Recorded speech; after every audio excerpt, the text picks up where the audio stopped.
Let's talk to someone who's actually been on one of these coding courses. He's called Tom Goldenberg, and Tom's on the line now. Hi, Tom. Tell us, how did you get into this? Yes, I happened to move into close to New York City, and really it was just an ad that I saw on Facebook that said, you can learn in just a couple of months and get a salary in the 80 to 100,000 range. And I couldn't believe it, but I looked into it and it happened. What were you doing at the time? What sort of work? Sure. So I was interning at a think tank close to the UN, managing their events. And before that, I was in hospitality bartending.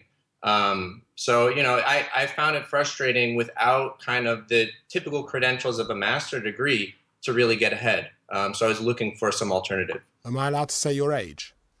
Yeah, of course. I'm 35. Okay, so that's you're making a big kind of career decision. You get into this course. What was it like?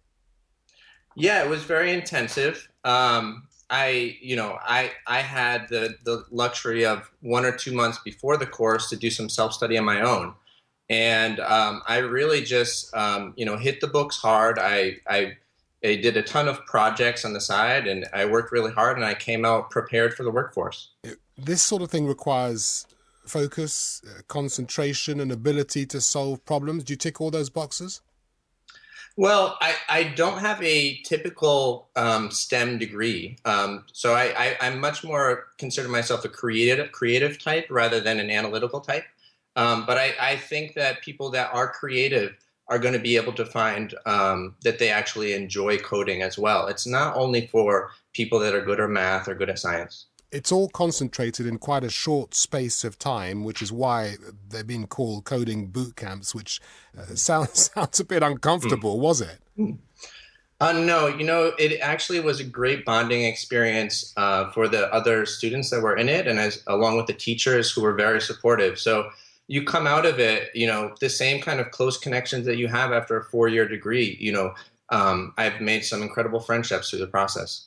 Tom, it's Bola here in the studio with Julian. I was just curious, in an era where a lot of coding is being taught to very young children, I mean very young, whether be it in America or in Ghana, all across the world, did you find there was a bit of a generation gap and that you had a lot of young people learning to code, or that you're up against a lot of youngsters who already know, this whole world of coding and computer programming?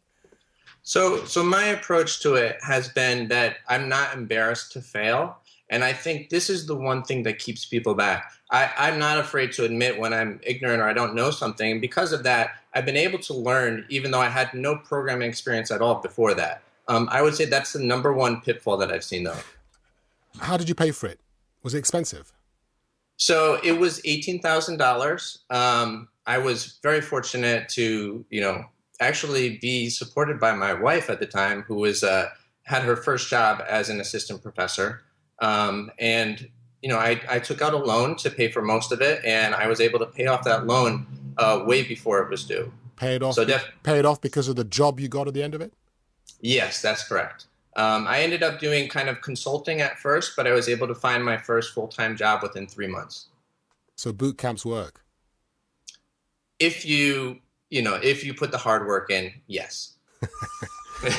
Very, very sound words of advice. I'm sure everyone will agree with. Yeah. Anyway, well done for getting through that, and good luck in your future career. Tom Goldenberg there.